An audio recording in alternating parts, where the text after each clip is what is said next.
Salam à tous, Baruch Hashem. On a le droit de reprendre le Chok HaEmuna, Chelek Gimel, Ishtabar Shemo Lahad. On est le 22 Sivan pour le cycle annuel. On reprend le jeûne de la foi. Rappelez-vous qu'on est en train d'apprendre comment faire teshuva et comment combattre l'essentiel du Yetzer Hara qui vient après la faute, de te faire croire que tu es un vaurien, que tu ne peux pas réparer cette hérésie qui veut nous rentrer dans le cœur, que Hachem nous a abandonnés à cause de nos fautes et que c'est foutu pour nous, etc. Donc on revient sur cette notion-là de Harotse Bitshuva, que Akadosh Baruch Hu, il veut la teshuva, il veut le repentir de chacun.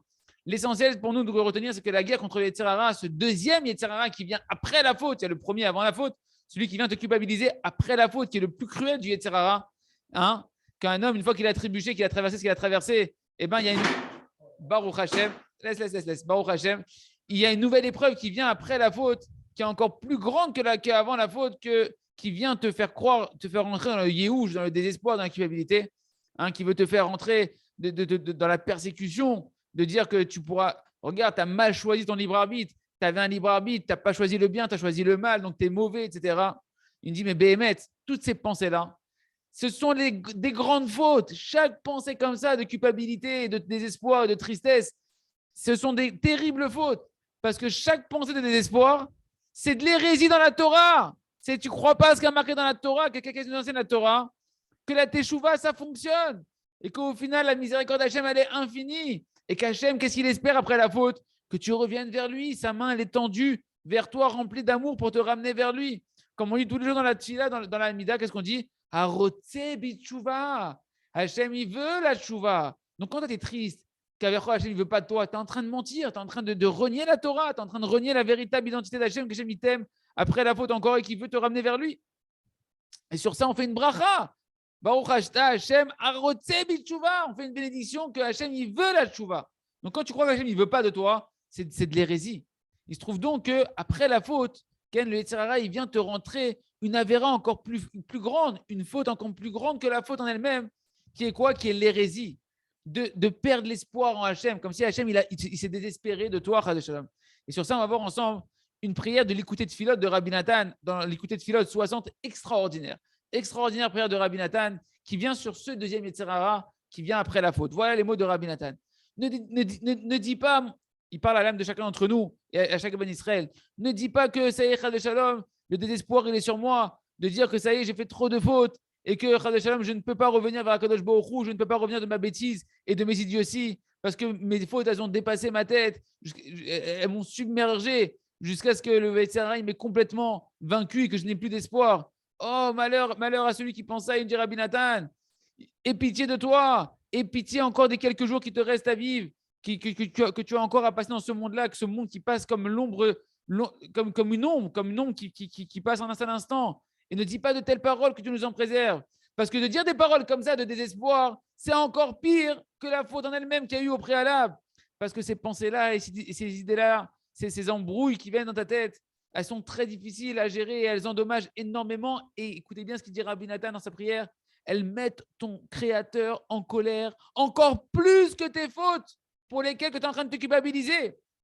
Toutes les fautes que tu as faites jusqu'à aujourd'hui, nous dit Rabbi Nathan, ça met moins en colère à Kadosh Baruch que les pensées que tu as sur ces fautes-là, comme si Hachem s'était désespéré de toi. Parce que tu as encore de l'espoir et ton espoir, il est grand de pouvoir réparer. À chaque instant et à chaque moment, tu peux encore réparer. Car la bonté d'Akadosh Baruch Hu, elle ne s'est jamais épuisée. Sa miséricorde, elle continue de s'écouler sur toi pour l'éternité. Ken, dit Rabbi Nathan, et simplement toi maintenant, à cause de tes fautes, la miséricorde d'Hachem, elle s'est voilée de toi. Sa bonté infinie, tu ne la vois plus, alors qu'Hachem, il désire chacun le faire revenir de Bitchouva. Ken, afalpi chez le Shavua Dain. Ken, bien qu'on n'est pas encore revenu vers Hachem, eh ben Hachem, il espère encore, son désir, c'est encore de nous prendre en pitié, de nous faire revenir. Pour tout celui qui désire revenir vers Hachem, eh ben Hachem, il est prêt à faire un trou et à tendre sa main pour aller sauver chacun d'entre nous qui veut revenir vers Kadosh Baruch Hu. Bien que chacun d'entre nous, on traverse, il dit Rabbi Nathan, des attaques du Yetzer Hara qui sont de plus en plus fortes et qu'on ne veut pas nous laisser, malgré les jours et les années qui passent, et qu'on voit qu'on a beaucoup de mal à revenir vers Kadosh Baruch Hu. Malgré tout, sa bonté à Kadosh Baruch Hu, elle se renforce sur nous énormément, de manière illimitée et incommensurable. Ce qu'une bouche ne pourrait même pas expliquer et le cœur ne peut même pas concevoir l'amour d'Hachem qu'il y a pour nous, même après les fautes.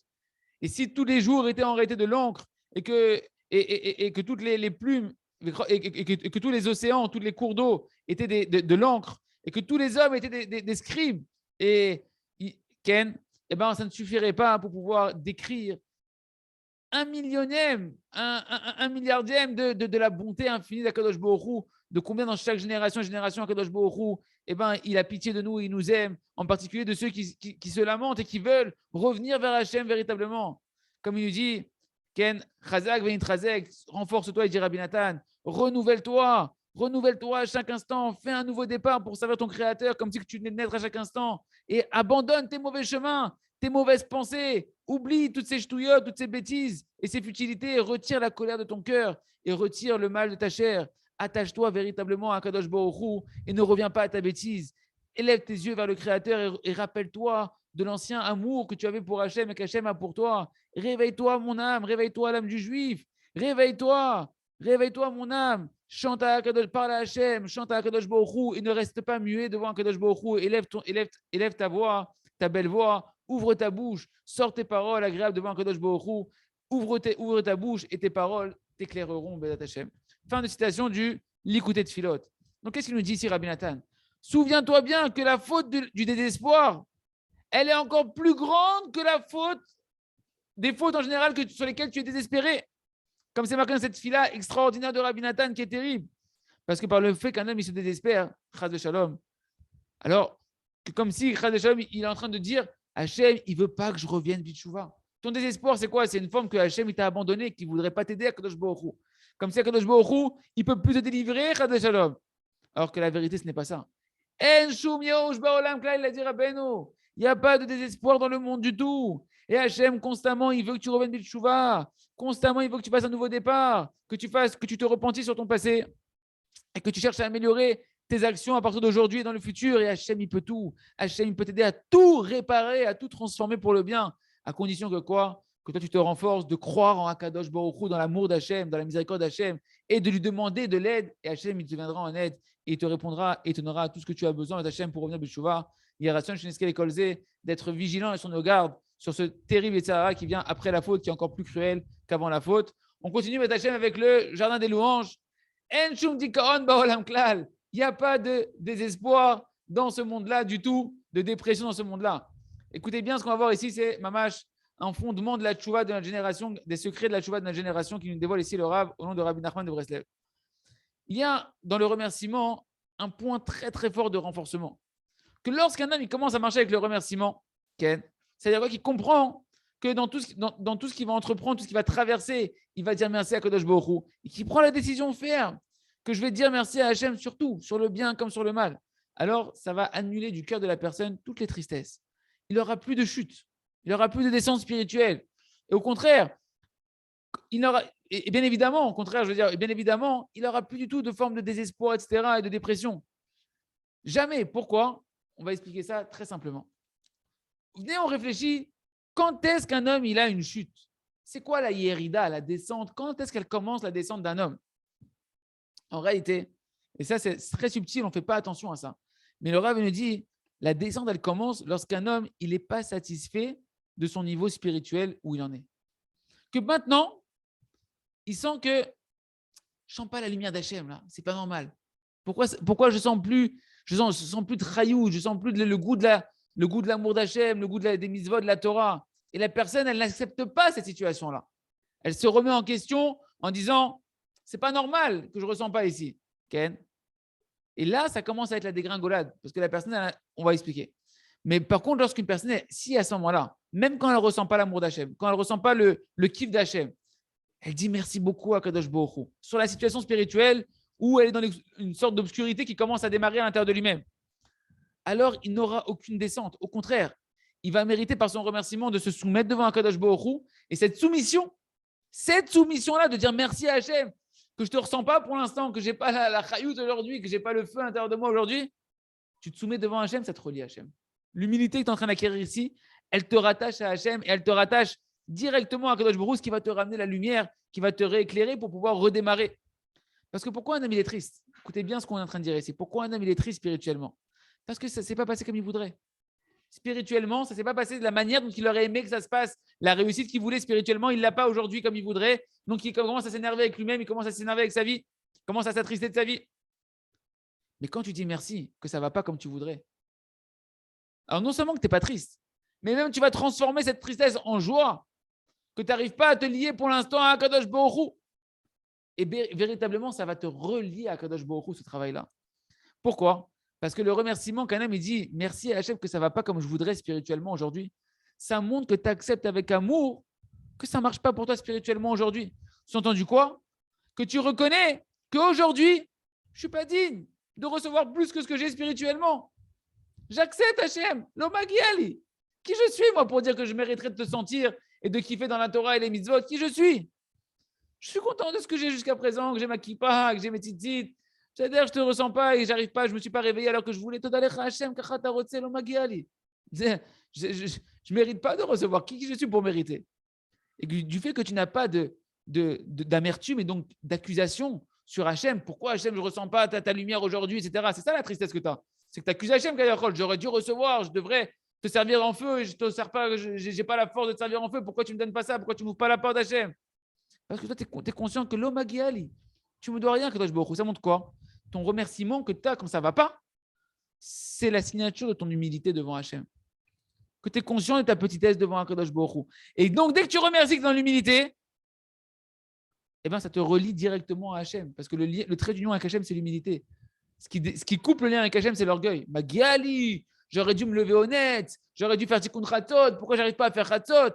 Ah, tu es dans l'orgueil, tu crois qu'on te doit quelque chose dans le ciel. C'est le début de la dégringolade. Si par contre, au début de ce que tu dis, ah, je ne te ressens pas Hachem, merci Hachem, je ne te ressens pas, tu me dois rien Hachem, merci, déjà tu m'as réveillé, je respire. Ah, tu es dans l'humilité, tac, tu vas redémarrer une nouvelle ascension, Bédat Hachem. Celui qui est triste, quand ça ne va pas spirituellement, c'est de la gava. C'est de la gava. Pourquoi j'ai une mauvaise pensée? Pourquoi j'ai mal parlé? Et je ne suis pas content, c'est pas normal, etc. C'est un monde qui pense que toi, tu penses que tu étais digne d'avoir plus. Qui t'a dit que tu es digne de qui que ce soit? Ah, tu es dans l'orgueil. On t'éloigne d'Hachem et tu vas dégringoler, mon ami. S'éloigner d'Hachem, c'est perdre l'aide d'Hachem.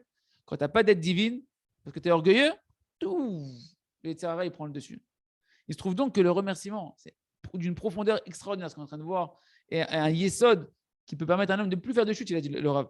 Le remerciement, quand même, il va dire au niveau des sensations d'échec spirituel, eh ben, c'est ça qui va le relier à Kadosh Baruch Hu. Et à ce moment-là, ça sera pour lui très facile, vu qu'il est dans l'humilité et lié à Hachem, de demander à Kadosh Baruch Hu, au moment où il ne sent pas Hachem, Hachem, Trachem Alay, aide-moi, rapproche-moi, Ribono Shel Olam. Il se trouve donc que la cause qui, à la base, était la cause de sa tristesse, maintenant qu'il a transformé en humilité, en remerciement à Kadosh Baruch Hu, maintenant, ça va être la cause de sa joie et de son rapprochement à Kadosh Baruch Hu. Et ainsi de suite, pour toutes les choses qu'en général, les gens, ils ont l'impression que ce n'est pas bien. Ken Varim Sheraoul, Yotlo, Meroutse, des choses qu'en général, tu dis non, mais là, je ne dois pas être satisfait, je ne suis pas satisfait de ce qui m'arrive, etc. Que normalement, on aurait dû être déprimé à cause de ça, déçu, etc.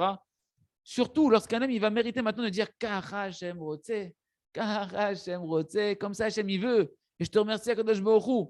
Alors, tu n'es pas en train de te culpabiliser. Et au contraire, non. Tu sais que tout est entre les mains d'Hachem pour ton bien et que tu remercies dessus.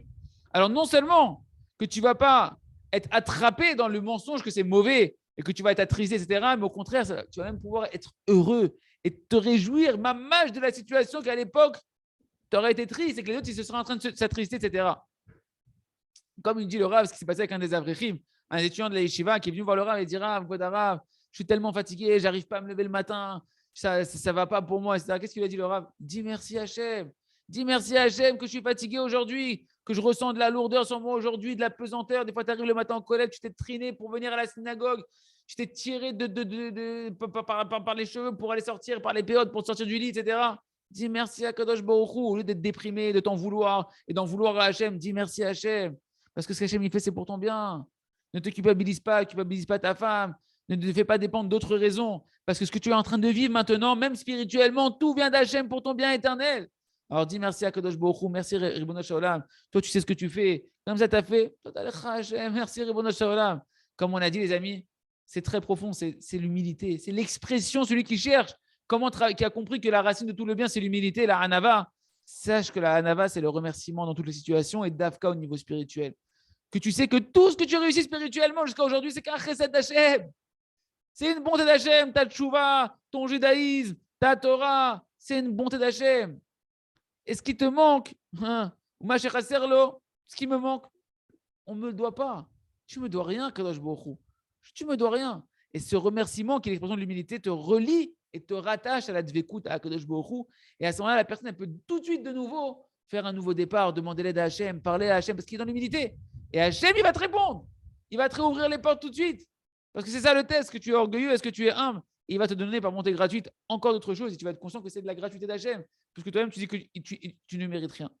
Et comme ça, eh ben, pour l'étudiant, entre autres, en question, qui n'arrivait pas à se réveiller, Hachem, s'il parle à Hachem comme ça, il lui a dit, le Rav, si tu remercies Hachem, tu demandes l'aide d'Hachem, tu vas recevoir justement un éveil, que tu vas te sentir en forme, tu vas te sentir bien, etc. Parce que tu t'es annulé devant un Kadosh Baruch Hu et que tu as pu parler à Hachem du point d'humilité, tu vas recevoir l'aide d'Akadosh Baruch Hu, de la réussite que tu espères, parce que tu sais qu'elle vient d'Akadosh Baruch Hu maintenant. Que chacun revoie bien ces paroles-là, qui médite bien ça dans sa Ilbo des doutes, qui demande à Akadosh Baruch Hu de l'approfondir, parce que c'est le Yesod de toute la Haslacha et de toute la joie de vivre sur terre.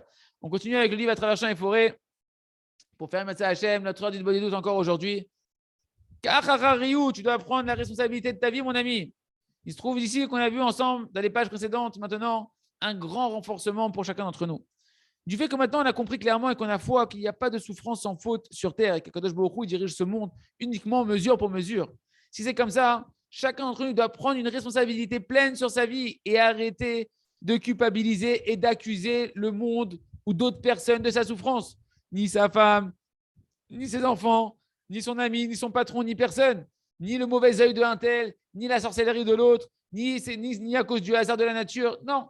Je fais dépendre mes souffrances uniquement de la émouna totale, que tout est sous la providence d'Akadosh Baruch Hu parfaitement. Et donc, une personne va arrêter de se plaindre. Elle va arrêter de se sentir comme un misken, comme un misérable. Tu vas arrêter d'être affolé de tout ce qui t'arrive. Tu seras affolé de rien. Tu ne tomberas dans aucune dépression, de aucune situation, aucune tristesse, aucune colère, aucune amertume, etc. Et à plus forte raison que tu ne vas pas en vouloir à Hachem, de ta situation, de penser qu'il y a une erreur, qu'il y a une injustice de ce que tu souffres, de telle souffrance.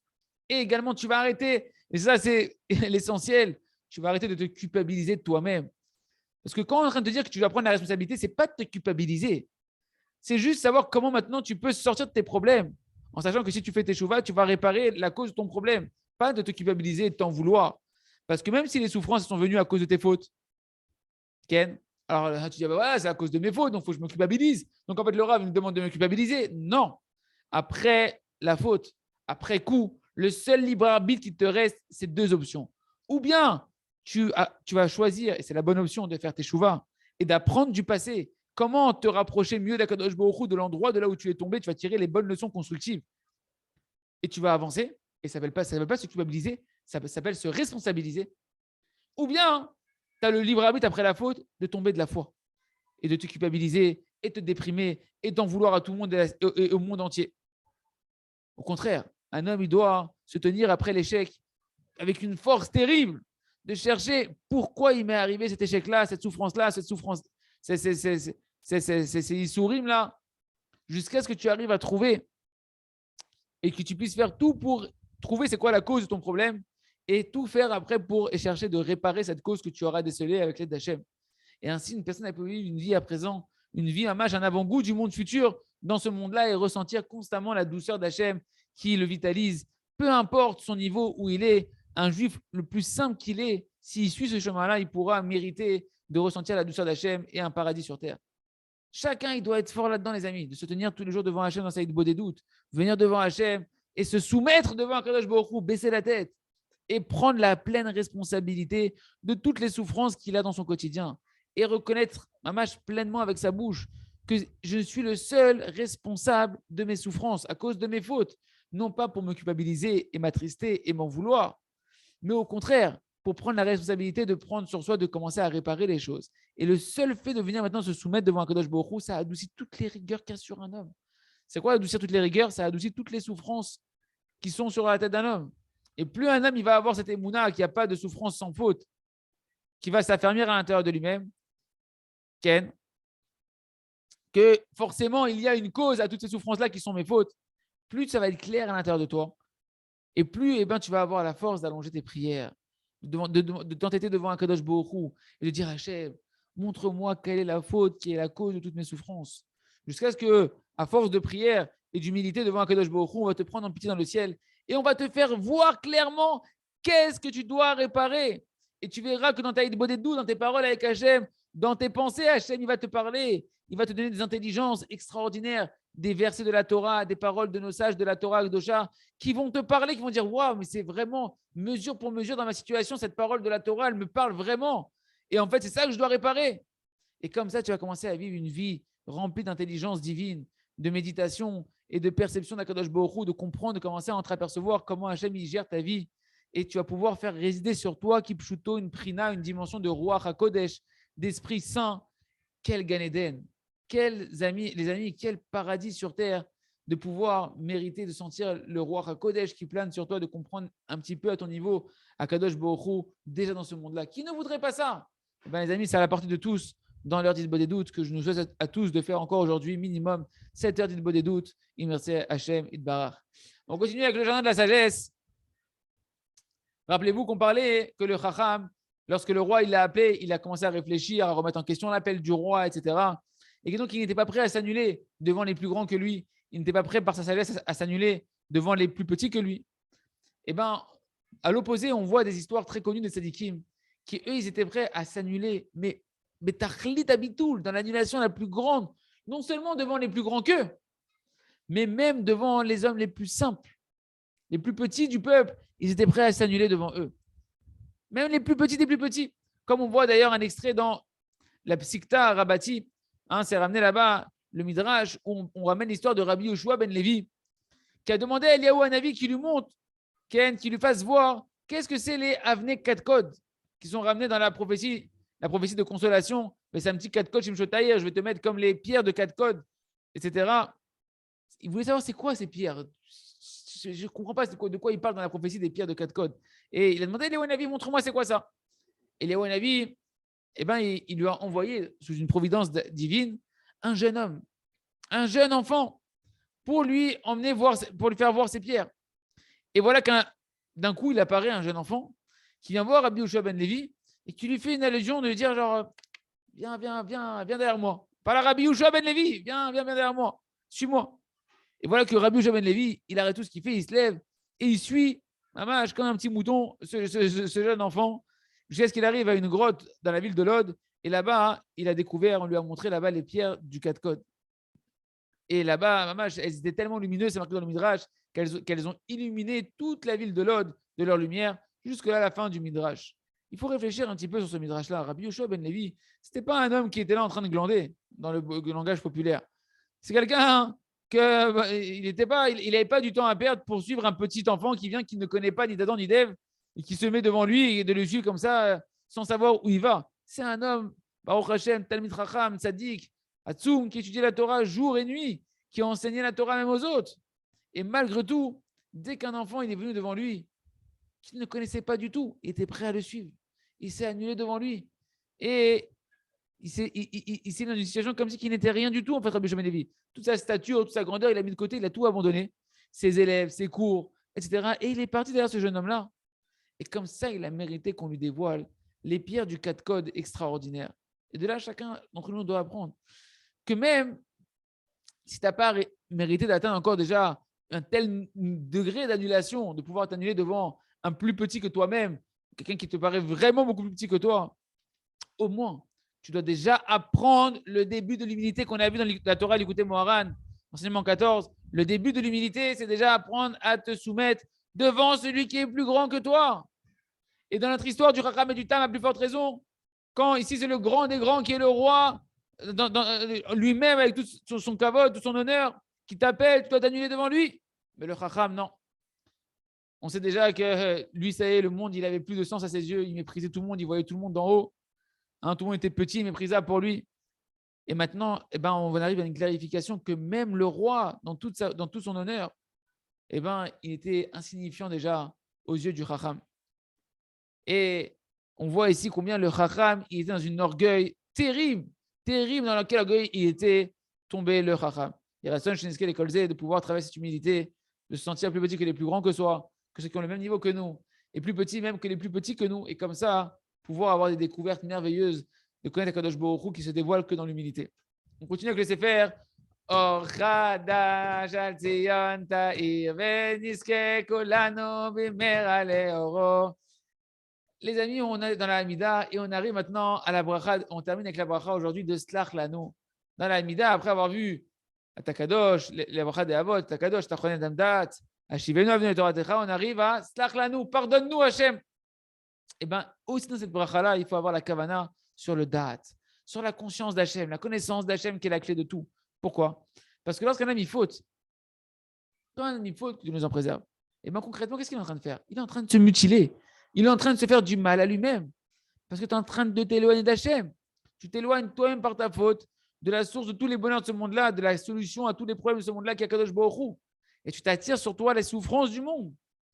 Tu es en train de te couper et de perdre la volonté sainte, qui est la volonté sainte de te rapprocher d'Hachem, qui est l'essentiel du plaisir de ce monde-là. La faute, elle te coupe de cette volonté-là. Mais pourquoi un homme il tombe dans des mutilations qui sont des fautes envers lui-même? Parce qu'il n'a pas de date, parce qu'il n'a pas cette conscience d'Hachem, parce qu'il n'a pas de date, parce qu'il n'a pas la connaissance d'Hachem. C'est pour ça qu'il se laisse berner par les idéologies du Yetzer Hara. Est-ce qu'un homme qui a de la conscience d'Hachem, qui connaît Hachem véritablement, il voudrait se faire du mal à lui-même? Il se trouve donc en réalité le fauteur. Il ne faute que parce qu'il n'a pas d'intelligence, il n'a pas de connaissance d'Hachem véritable, de conscience d'Hachem véritable. C'est ça qui est marqué le sens profond de la Gemara de Sota. Dans le traité Sota, page 3, Moudalef.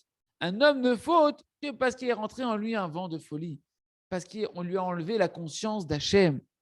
Donc quand on dit Slach lanu avinu ki hatanu, pardonne-nous Hachem parce qu'on a fauté, sur quoi on demande le pardon à Hachem? Pardon à Hachem que j'ai pas de date. Pardonne-nous parce qu'on n'a pas de date, Ribono Shel Olam. On est des ignorants, on est des inconscients, on est des idiots complets. La preuve qu'on est des idiots, c'est qu'on a fauté. Si on avait du date, la conscience de toi Hachem, la connaissance de la Torah véritable, est-ce qu'on aurait fauté? Un homme, il ne faute que parce qu'il a eu ce vent de folie qui est rentré en lui. Et un homme qui n'a pas de conscience, vous savez, c'est quoi qui est merveilleux? C'est qu'un homme qui n'a pas de date, qui est un idiot, qui est un fou, c'est un fou, il n'a pas de conscience. On ne peut pas le juger. Il est innocent. Un malade mental, tu peux le juger. Si tu arrives au tribunal, il s'est passé une catastrophe et que tu as un statut de malade mental, tu es innocenté. Hein, il ne se contrôle pas, il est inconscient. Et ben, c'est ce qu'on dit à Hachem dans cette bracha-là. Cette kavana, elle est merveilleuse. Tu dis Hachem, pardonne-nous parce qu'on n'a pas de date. On est des inconscients et donc on n'est pas coupable quelque part. C'est dans l'inconscience qu'on a fauté. Alors, aie pitié de nous, Hachem. Pardonne-nous et donne-nous du date. Donne-nous de la conscience. Qu'on sort de la maladie mentale dans laquelle on est, qu'on est inconscient de ton amour, du plaisir d'être proche de toi, Ribono Shel Olam, pardonne-nous. Qu'on n'a pas suffisamment quoi? Qu'on n'a pas suffisamment demandé dans notre vie du da'at. Qu'on n'a pas suffisamment cherché à avoir du da'at, de la conscience d'Hachem, de combien tu nous aimes, combien c'est bon d'être proche de toi. Parce que tout celui qui veut et qui recherche le da'at Hachem, la connaissance d'Hachem, la conscience d'Hachem, alors celui-là, il vit une vie d'attachement à Hachem, il ne faute pas, parce qu'il vit avec Hachem, il cherche Hachem sans cesse. Et même lorsqu'il trébuche, de son échec, il se rapproche de son échec encore plus d'Akadosh Baruch Hu. Il se trouve donc que toutes les fautes, en réalité, ce ne sont que la conséquence d'un manque de date, d'un manque de conscience d'Hachem. Donc, l'essentiel du pardon qu'on va demander, c'est pardonne-nous, Ribono Shel Olam, parce qu'on n'a pas suffisamment de date. On ne s'est pas suffisamment attelé à chercher le date et qu'on est encore des inconscients. Et donc, nos fautes, elles sont que le fruit d'une inconscience. Et un inconscient, eh ben, on ne peut pas l'accuser, on ne peut pas le juger. Yeratzon, que chacun mérite de Hachem de prier, de demander à Hachem l'essentiel dans sa Hamida, l'essentiel de tout qui est le da'at, la connaissance d'Hachem, essentiel de la connaissance, savoir qu'Hachem nous aime, qu'Hachem il veut tout nous donner, qu'Hachem nous donne un amour qui dépend de rien, qu'il n'y a pas de plus grand bonheur que d'être proche d'Hachem. Et Yeratzon, Sheniske Lekolze, Chazak, Benit Chazek.